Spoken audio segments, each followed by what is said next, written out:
ล่าสุดมีคนโหลนแจ้งลิขสิทธิ์อีกแล้วครับผมคือคนที่โหลนนะครับคือคนที่ลงคลิปบอยเขมรและที่บอลลัมสังเกตนะครับจะเจอปัญหาเฉพาะยูทูบเบอร์ดาวนะครับซึ่งบอยเขมรนะครับผมมีทั้งซ่องพี่ๆยูทูบเบอร์ไทยแล้วก็ยูทูบเบอร์ลาวนะครับที่เอาลงเกี่ยวกับคลิปบอยเขมรแต่มันจะเกิดขึ้นปัญหาเฉพาะยูทูบเบอร์ลาวเพราะว่าอย่างนะครับพี่น้องไปฟังคลิปนี้น้ำกันครับดีพี่น้องฟังไทยและพี่น้องฟังลาวโฮกับผมเหมือนเดิมนะครับเนาะซิมว่ามีสอง YouTube ข่อยเนาะเลยมีคนแจ้งลิขสิทธิ์เนาะหรือว่าแจ้ง-2เนาะก็บ่ฮู้ว่าจักข่อยไปเฮ็ดหยังให้เขานะเพราะข่อยได้เฮ็ดคลิปเกี่ยวกับบอยเขมรเนาะแล้วบ่ฮู้ว่าข่อยไปเฮ็ดหยังผิดข่อยก็บ่ฮู้ซื้อมาแจ้ง-2ข่อยเมื่อวันที่17เดือน11ปี2025นี่แหละหรือปี2500ซึ่งเดือนนี้แหละ68เท่านี้แหละบ่กี่วันที่ผ่านมาหรือว่าอาทิตย์นึงที่ผ่านมาเนาะเพราะว่าข่อยเขาไปเบิ่งหลังจากที่ว่าส่องเก่าข่อยมันส่องเก่าข่อยมีคนเขาเบิ่งในคลิปนั้นประมาณอยู่ 200,000 ซึ่งเดี๋ยวข่อยลงคลิปไปแค่ 7-8 คลิปมันมีคลิปเดียวที่ว่าปังแฮงคือคนเบิ่งได้ประมาณ 200,000 แต่ข่อยอยู่ซื้อส่องข่อยก็แจ้งลบบัดนี้ข่อยก็เลยบ่เข้าใจว่ามันเป็นหย้อนหยังแล้วข่อยก็เลยเข้าไปเบิ่งอีเมลในอีเมลมันมีอีเมลส่งเข้ามาเนาะอันนี้เข้าไปเบิ่งแล้วมันมีอยู่ชื่อของผู้หนึ่งเนาะชื่อจะเป็นอีหยังล่ะมันเป็นเป็นอีเมลของไผเหรอบ่รู้กันแต่ข่อยเข้าไปเบิ่งแล้วมันเป็นของคนลาวบ่ฮู้ว่าข่อยเฮ็ดหยังให้เพิ่นเขียดเพิ่นแค้นข่อยก็บ่ฮู้คือกันแต่ว่าเคยไปเบิ่งส่องคือส่องไอโบส่องบุญอยู่ตามฝันส่องของอันนั้นที่ว่าเขาเคยถูกแจ้งลบเป็นคนลาวกันที่ว่าเป็นคนแจ้งลบถือตัวนั้นเป็นของเบาล่ำล่ำเบาเล่ายังนี่แหละข่อยจำไม่ค่อยได้แต่ข่อยเห็นว่าข่อยบูว่ามันเป็นคนเดียวกันหรือบ่เพราะว่าข่อยที่แล้วเขาไปเบิ่งกันมันมีวิดีโออยู่มันนี่หลังจากที่เขาไปเบิ่งล่าสุดนี่เนาะเบิ่งคืออันนี้สองคนที่ว่าแจ้งของข่อยเด้อแจ้งลบของข่อยนี่คือตัวนี้ที่แล้วมีวิดีโอแต่เดี๋ยวนี้มันบ่มีอีหยังไปใส่คือ2ตัวนี้แหละที่ว่าแจ้ง-2ข่อยแต่ข่อยก็บ่ฮู้ว่ามันเป็น2เดียวกันหรือบ่ที่ว่าลบของเบาอยู่หรือกับของเบาอยู่ตามฝันนั่นกับ2เบาโบโซลาซิโอน่ะแล้วก็เบาเจี๊ยบเบาหยังล่ะเบาต้นก็ถือคือกันหมดแล้วก็มีสาวลาวก็โลน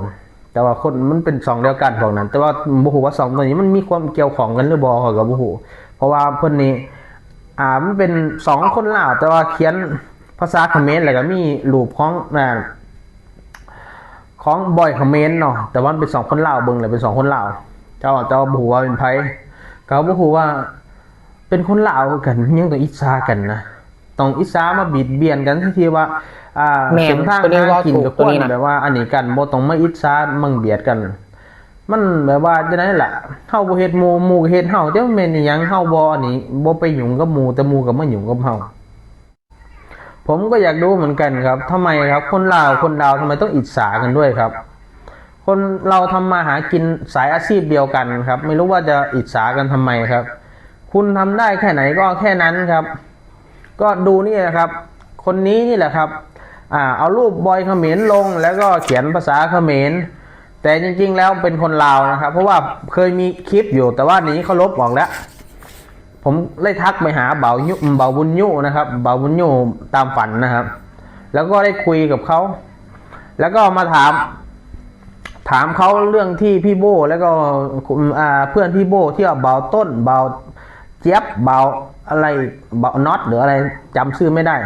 ประมาณ5-6 คนแล้วก็สาวลาวอีกคนนึงที่โดนเข้าว่าเป็นซ่องเดียวกันคือคนลาวเหมือนกันไม่รู้จะอิจฉากันไปทำไมทำได้แค่ไหนก็นะครับผมซึ่งบอลลัมก็สันนิษฐานว่าเป็นคนเก่าหันละครับนะครับเป็นคนเก่าหันละกับสบายดี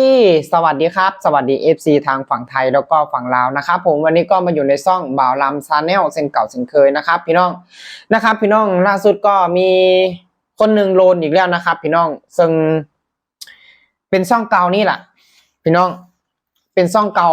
บ่าวลำเอง เพราะว่าอย่างบอลัมถึงยืนยันนะบอลัมเข้าไปเช็คเบิ่งแล้วนะครับไปเปลี่ยนอีเมลใหม่ซึ่งโบเมนอีเมลตัวนี้แล้วนะโบเมนอีเมลลำมาบ่าวลาวแล้วโบเมนละแต่ว่าซ่องน่ะยังเป็นซ่องเก่ายังเป็นซ่องเก่าอยู่เพียงแค่มันไปเปลี่ยนอีเมลใหม่จักอย่างก็ปี้อย่างสักอย่างนี่แหละมันได้เปลี่ยนเป็นนั่นน่ะก็คือกับสมซื่อแล้วว่า copy มันไป copy บอยคาเมนมาอ้างเป็นเจ้าของลิขสิทธิ์นะครับกับสมซื่อที่ว่ามันไปตั้งเป็นอีเมลหั่นล่ะนะครับบอลัมกะสันนิษฐานว่าเป็นคนเก่าหั่นล่ะมันยังบ่หยุดมันยังบ่เลิกพี่น้องมันยังบ่หยุดนะและบอลัมสังเกตนะครับนะผู้ใดที่ว่าเอาคลิปบอยคาเมนมาลงนะผู้ใดที่ว่ามียอดวิวหลาย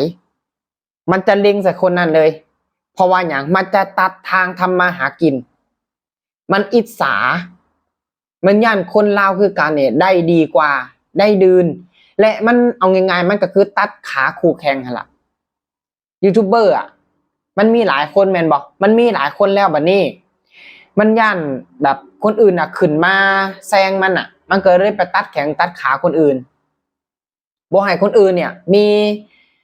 บอนทำมาหากินนะที่จริงเนี่ยบอยคาเมนบ่ได้ไปจดลิขสิทธิ์อีหยังนะบ่ได้ไปจดลิขสิทธิ์อีหยังคือเป็นหยังบ่นำถึงว่าแบบนี้ถ้าว่าบอยคาเมนไปจดลิขสิทธิ์นะทุกคนทุกช่องนะครับรวมทั้งยูทูบเบอร์พี่ๆฝั่งไทยนะเอาไปลงก็โลนกันหมดแมนบอกแต่ว่าอันนี้บ่นำสังเกตแล้วมาโลนเฉพาะยูทูบเบอร์ลาวผู้ใดที่ว่ามีผู้ติดตามหลายๆยอดวิวหลายๆคนนั่นแหละเกียมมันไปจ้องเอาแบบนั้นและมันไปแจ้งปิดลิขสิทธิ์แล้วก็มันไปเรียกเก็บเงินเอาง่ายๆนะถ้าเจ้าของลิขสิทธิ์แท้ๆน่ะเขาบอกไม่เรียกเก็บเงินแบบนี้หรอกบางทีเขาอาจจะแจ้งให้ลบคลิป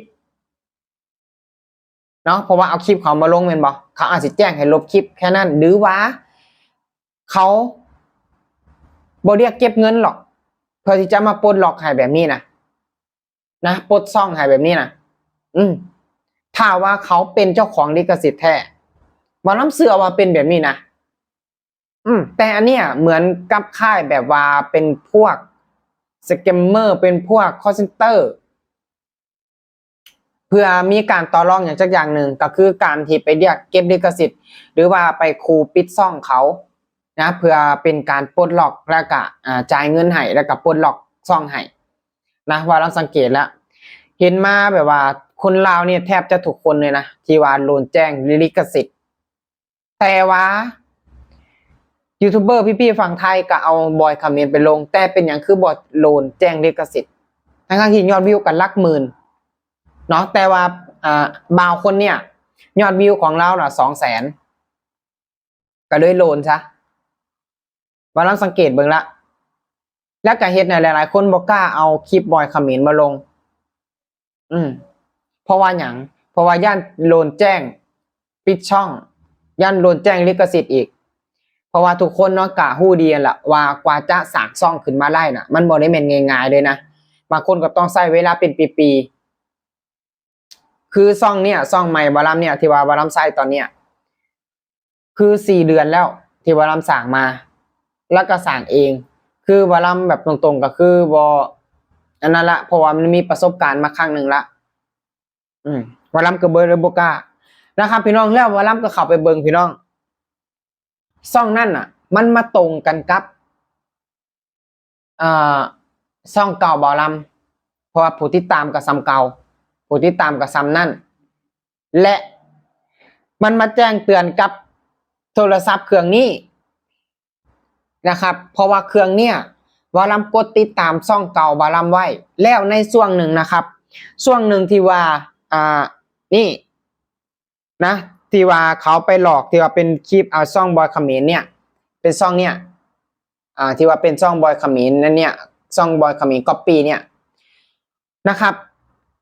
มันมาเร่งขึ้นมาตลอดเลยแล้วช่วงนั้นบอลัมกับใจคือกันนะครับเป็นอย่างบอยคาเมนนี่คือเขามาแบบนี้คือแจ้งเตือนมาแบบนี้เพราะว่าบอลัมกับบ่ฮู้จักYouTube บอยคาเมนแล้วบอลัมกับบ่เคยไปกดติดตาม ในช่วงนั้นนะในช่วงที่ว่าหลังจากที่ซ่องบอลำซ่องเก่าบอลำที่ว่าน้อยปากเซซื้อไปนะผ่านมาบอลนแล้วก็มีคลิปบอยเขมรลงมาเรื่อยๆแล้วตอนนี้คลิปไปลบหมดแล้วนะไปลบคลิปหมดละหลังจากที่เกิดปัญหาเกิดประเด็นปุ๊บไปลบคลิปตัวนั้นออกหมดแล้วเหลือแค่ซ่องและตอนนี้ก็ไปเปลี่ยนอีเมลใหม่เปลี่ยนจากนี่อีเมลตัวเก่านี่อีเมลตัวเก่าเนี่ยเป็นรูปบอยเขมรไปเจออยู่เนี่ย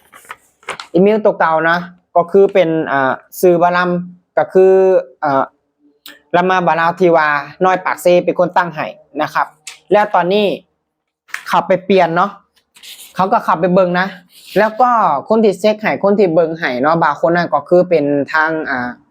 ไอบุญยูเนาะไอบุญยูตามฝันนะครับซึ่งบาลัมกลับไปนะครับบาลัมช่วงที่ว่าบาลัมกลับไปล่าบาลัมกลับไปหาแล้วนะไปคุยกันนั่นแหละพี่น้องเพราะว่าเรื่องมันเป็นมาจังใดอะไรจังใดเนาะเพราะว่าเพื่อความสบายใจของบาลัมเองเนาะแล้วก็ความด้วยความบริสุทธิ์ความสื่อสัตย์ของบาลัมเองบาลัมก็ไปหาทุกคนผู้ที่ว่าเสียหายน้องเดียเน่แล้วก็ไอบุญยูนะครับผมแล้วก็มีอีกนะมีอีกหลายคนเลยที่ว่ามันไปเรียกเก็บแบบนี้น่ะคือที่บาลัมบอกกันแหละยูทูบเบอร์ลาวทุกคนน่ะแทบจะทุกคนในโลนน่ะแทบจะทุกคนแต่เป็นอย่างนะและบาลัมสังเกตอันนี้บาลัมก็ขออนุญาตเด้อขออนุญาตทาง FC ไอนุเนาะแล้วก็ขออนุญาตไอนุนะขออนุญาตไอนุเด้ออันนี้บาลัมบ่ได้ปักปั๊มอีหยังนะอันนี้บาลัมบ่ได้ปักปั๊มอีหยังคือบาลัมสังเกตทุกคนโลนหมดและเป็นหยังอันนี้บาลัมบ่ได้ปักปั๊มว่าบานุเป็นคนเฮ็ดนะอันนี้บาลัมบ่ได้ปักปั๊มเนาะแต่บาลัมสังเกตเป็นหยังคือว่าบานุก็คือว่าบ่ได้โดนแจ้งลิขสิทธิ์ทั้งที่บานุเนี่ยแล้วก็ลงคลิปบอยเขมรประจำเลยนะบาลัมสังเกตนะมี2คนนะยูทูบเบอร์ลาวที่ว่ายอดวิวสูงและบ่ได้โดนแจ้งลิขสิทธิ์มีอยู่2คนอันนี้บาลัมบ่ได้ไปปักปั๊มบานุนะบ่ได้ว่าเล่าหรอกอันนี้บ่ได้ว่าเล่าบ่แม่นเล่าแน่นอนเพียงแค่บาลัมสงสัยเป็นอย่างคือแบบบ่ไปแจ้งบานุนำนะที่ยอดวิวเล่าก็หลายนะอันนี้บาลัมก็บ่ได้ขออนุญาตแบบว่าถึงแต่บาลัมบ่ได้ปักปั๊มว่าเราเป็นคนเฮ็ดบ่แม่นนะครับคือคนเก่านั่นแหละนะครับ คือคนเก่านั่นแหละเห็นนะบาลัมเสือนั่นเลยนะครับพี่น้องฟังแล้วเรื่องมาลาวมันสอดคล้องกันหมดทุกสิ่งทุกอย่างนะครับคือทุกคนน่ะบ่ได้โง่ขนาดนั้นเด้คนที่โง่นะครับคนที่ว่าคนอื่นโง่น่ะคนที่ว่าอันนั้นน่ะคือเจ้าของเองหั่นล่ะโง่นะครับผู้อื่นเขาบ่ได้โง่นะถ้าว่าบ่จบนะครับถ้าว่ายังบ่จบนะบัดนี้บาลัมเนี่ยสิบ่พอสำนี้แล้วนะบาลัมก็ว่าสังเกตเบิ่งว่ามันสิเป็นจังใดแต่ว่าเขายังบ่ยอมหยุดนะครับเขายังบ่ยอมหยุดนะครับเขายังบ่ยอมหยุดเดี๋ยวตัวนี้แล้วก็อยู่ฝั่งลาวอีกเดี๋ยวเจอกันนะเพราะว่าบาลัมกับบ่อยากเฮ็ดแบบนี้เนาะเพราะว่าคนลาวคือกันทำมาหากินคือกันยังมาตัดแข้งตัดขากันแบบนี้บอลลัมบ่มักดีพี่น้องนะครับผมจังใดก็ขอขอบคุณพ่อแม่พี่น้องทางฝั่งไทยฝั่งลาวนะครับผมที่ติดตามรับชมคลิปเด้อสำหรับคลิปนี้นะครับบอลลัมก็จะขอฝากก็เพียงแค่นี้นะครับขอขอบคุณครับ